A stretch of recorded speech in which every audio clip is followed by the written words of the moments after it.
صبر بہت مشکل ہے لیکن اس کا صلہ بے حد خوبصورت ہے۔ ابھی نہ صحیح مگر تمہاری دعاؤں کا جواب جب بھی آئے گا کن سے خالی نہیں آئے گا۔ جب رب راضی ہونے لگتا ہے تو بندے کو اپنے عیبوں کا پتہ چلنا شروع ہو جاتا ہے اور یہی اس کی رحمت کی پہلی نشانی ہے۔ جب تم نے کسی سے محبت کی ہے تو اس سے ذرہ برابر بھی محبت مت مانگو، کیونکہ تم نے محبت کی ہے، تجارت نہیں۔ پسند اس کو نہ کرو جو دنیا میں سب سے زیادہ حسین ہو، بلکہ پسند اس کو کرو جو تمہاری عزت کرتا ہو۔ مشکل وقت میں ہمیشہ دعا مانگا کرو، کیونکہ جہاں انسان کا حوصلہ ختم ہوتا ہے وہاں سے اللہ پاک کی رحمت شروع ہوتی ہے۔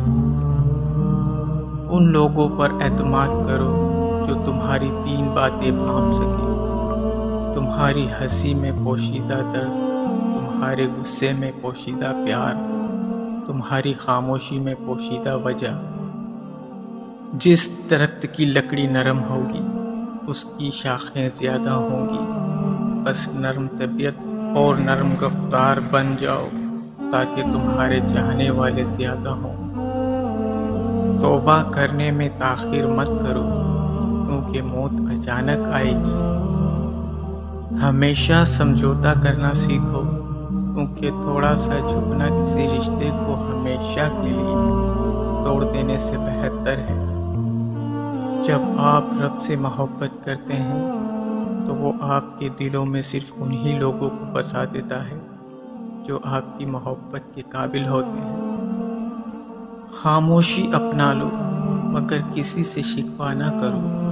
جب عزت نہ ملے تو کنارہ کر لو۔ جب اللہ کسی سے خوش ہوتا ہے اس کے لیے نیکی آسان اور گناہ کرنا مشکل ہو جاتا ہے۔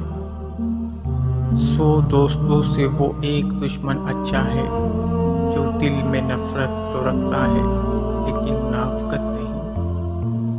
جب تم کسی کو اکیلا دیکھو تو سمجھ جاؤ کہ وہ سچا انسان ہے، کیونکہ بھیڑ ہمیشہ منافق کے ساتھ ہوتی ہے۔